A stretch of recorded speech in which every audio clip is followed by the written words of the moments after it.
Violet was a soldier in the Leidenschaftliche Army who served under Major Gilbert Bougainvillea, who she was utterly devoted to. However, Violet is injured after a mission that results in the loss of her arms, requiring them to be replaced with prosthetics. Colonel Hodgins, an old acquaintance of Gilbert, arrives to pick up Violet. He explains to Violet that the war they were fighting has ended and peace has come, though he is unwilling to tell Violet what happened to Gilbert. They leave for the capital city of Leyden, where Gilbert has already arranged for Violet to be adopted by the Evergarden family. However, Violet cannot adjust to a civilian life due to her military indoctrination. Hodgins then decides to show Violet his business, the CH Postal Company, which acts as a private mail and ghostwriting service and hires her as a postal worker. She then witnesses the auto-memory dolls of the ghostwriting department writing a letter for an illiterate man who wants to proclaim his love to someone. Violet then remembers that "I love you" were the last words Gilbert told her. Wanting to know the meaning of the words, Violet asks Hodgins for her to join the ghostwriting department. Impressed that Violet has finally shown signs of acting on her own free will instead of on someone else's orders, Hodgins accepts Violet's request despite her not being an auto-memory doll. Violet joins the ghostwriting department and meets its members, the veteran Catella and the two rookies, Erica and Iris. Under Catelia's direction, Violet begins her training as an auto-memory doll, quickly learning how to use a typewriter. However, despite her technical proficiency, Violet is still incapable of understanding emotions. This comes to a head when she offers to write a romantic letter that ends up angering both the recipient and the client. Erica then confronts Violet about her motivations for becoming a doll, but relents when Violet tells her about her desire to learn the meaning of the words "I love you." Iris suggests to Hodgins that she fire Violet, but Erica comes to her defense, partly motivated by her own insecurities about being a proper doll. Hodgins decides not to fire Violet and gives her a new uniform, along with the brooch Gilbert had originally given to Violet, which Hodgins managed to recover. Violet is overjoyed at the return of the brooch and agrees to attend a doll training course. That night, Hodgins confides in Catelia that he used to be friends with Gilbert, and that Gilbert is, quote, never coming back.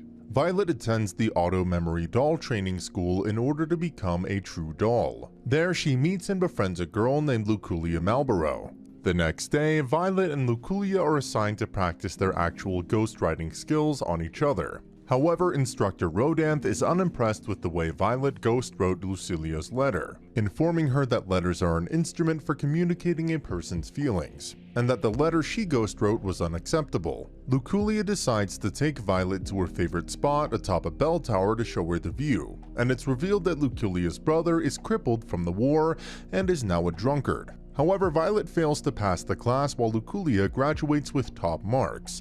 Luculia meets Violet again and offers to ghostwrite a letter to Gilbert, but Violet cannot find the words to say. Luculia then tells Violet about how her parents died in the war, and her brother feels guilty for failing to protect them. She wants to tell her brother that she's just glad he's alive and home, but likewise, she cannot find the words to say. Touched by Luculia's words, Violet manages to write a short and concise letter that effectively conveys Luculia's feelings to her beloved elder brother.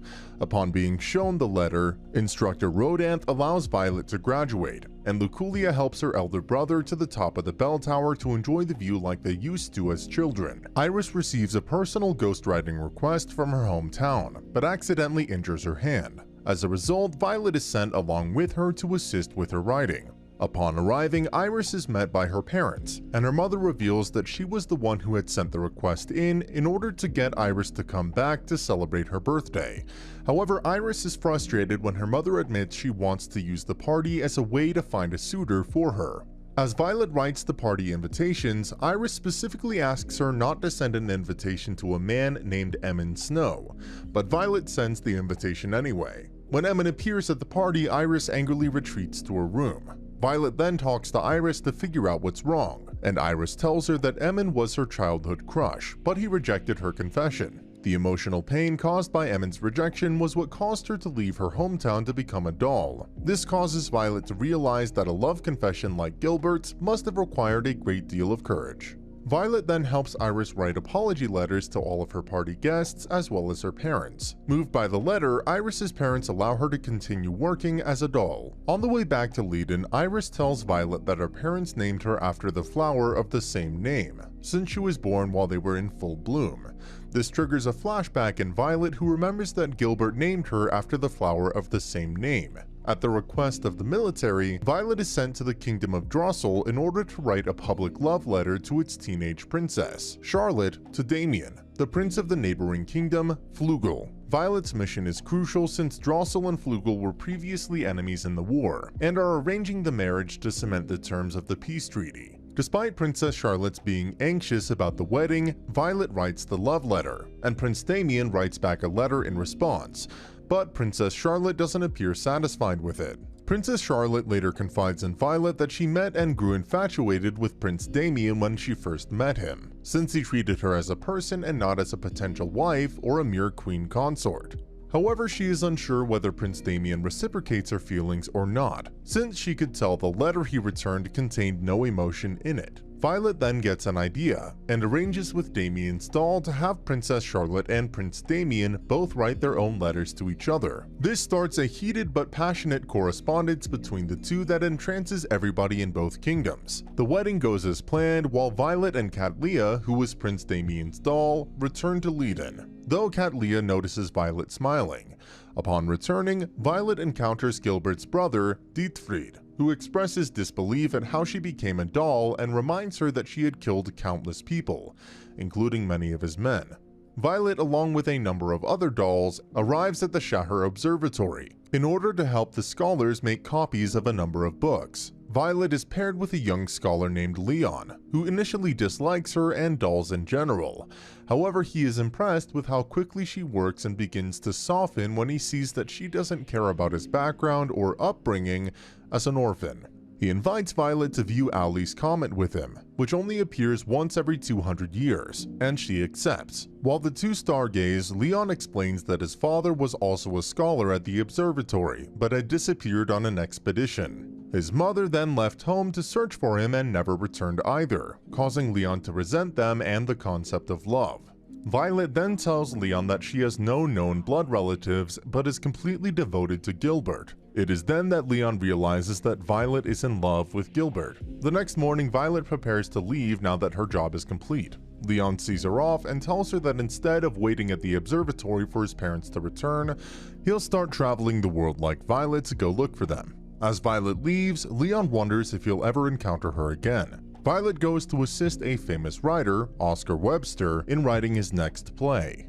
However, she arrives to find him a drunk recluse. Violet manages to convince Oscar to suspend his drinking while they work, and they begin writing the play. The play is about a girl named Olive who uses her power to summon magical sprites to defeat a beast, but in doing so sacrifices her ability and becomes stranded away from her home and her father.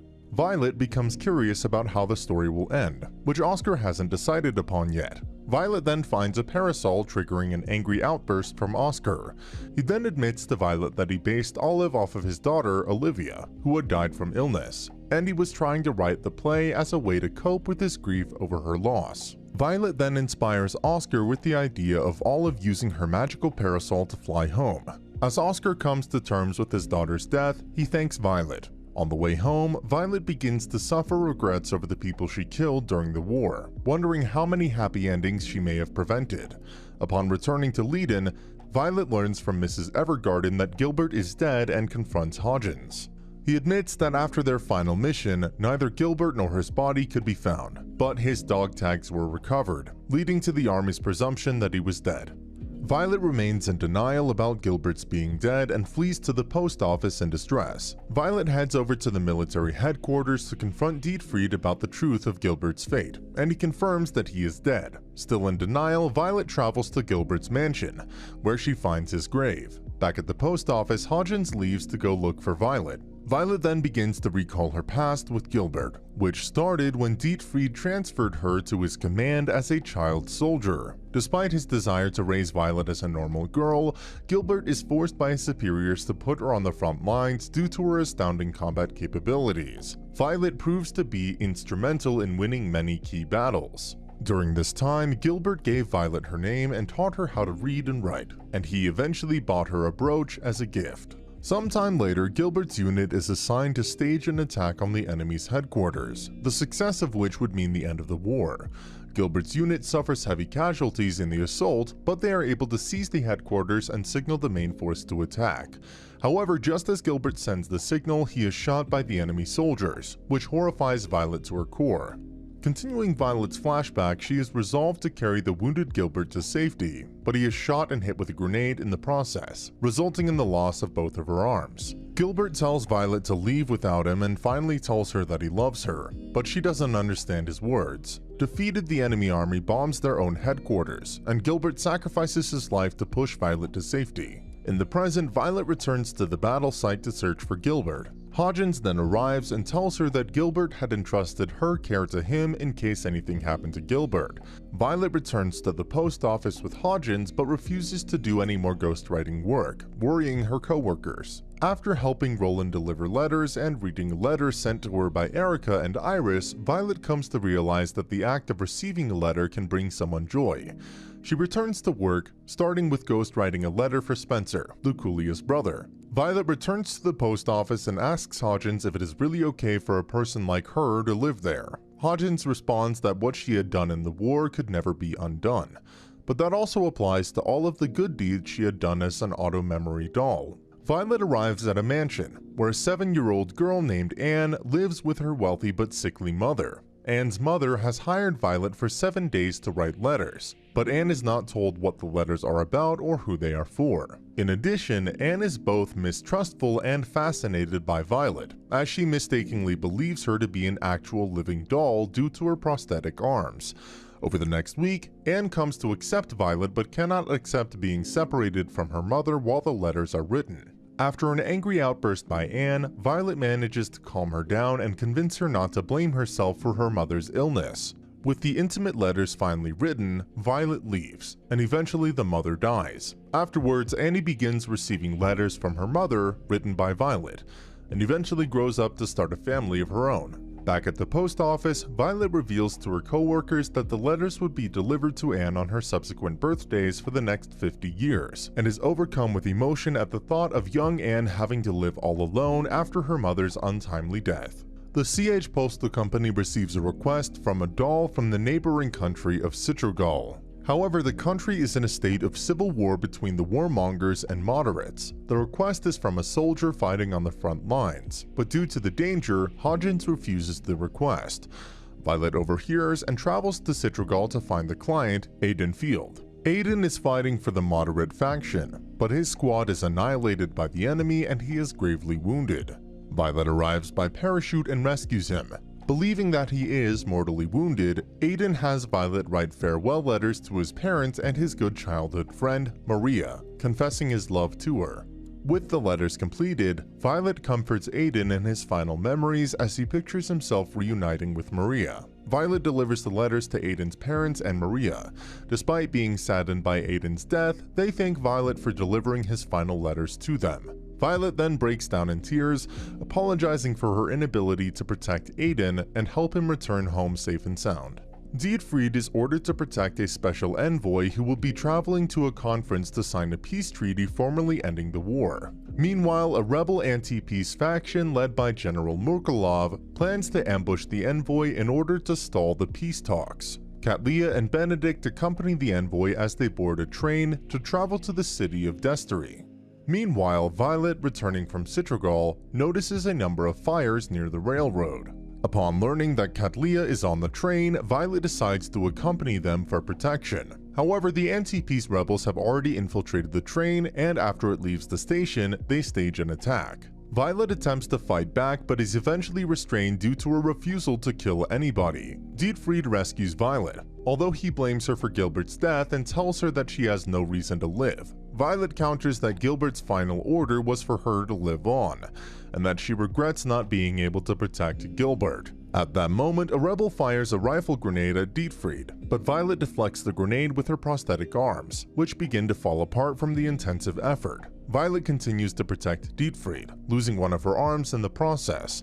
However, the train approaches a bridge, and General Mukolov reveals that the bridge has been rigged to explode as a backup plan before leaping off the train. Violet and Benedict go to remove the bombs, and Violet sacrifices her other arm in the process. With the envoy safe, the party continues on to the peace talks, where Leidenstafflich and Gadariki officially sign a peace treaty to end the war. Upon returning to Leyden, a popular event called the Air Show, where planes are loaded with letters that are released into the sky to rain down all over the country, is being revived due to the peace. While Violet's co-workers are writing letters to submit, Kalia suggests she write a letter to Gilbert. However, Violet cannot find the words to say. She's then invited by Dietfried to visit his and Gilbert's mother. She assures Violet that she does not blame her for her youngest son's death, and that he lives on inside her heart, even if the memories are painful to recall. As Violet leaves, Dietfried notes that she's become fully independent thanks to Gilbert's kind and selfless dedication and teachings. Now inspired, Violet writes a letter to Gilbert for the air show. In it, she tells Gilbert how she's learned so much as an auto-memory doll, and that she plans to keep on living in the hopes that she'll meet him again so she can tell him that she now understands the words "I love you" a little more. Through this, she finally comes to terms with Gilbert's loss, though choosing to believe he is still alive. The next day, Violet receives a new ghostwriting request and returns to work, introducing herself to her new client. And that's the end of the video. As always, if you liked what you saw, subscribe to the channel. I'll be uploading a lot of videos just like this, so I'll see you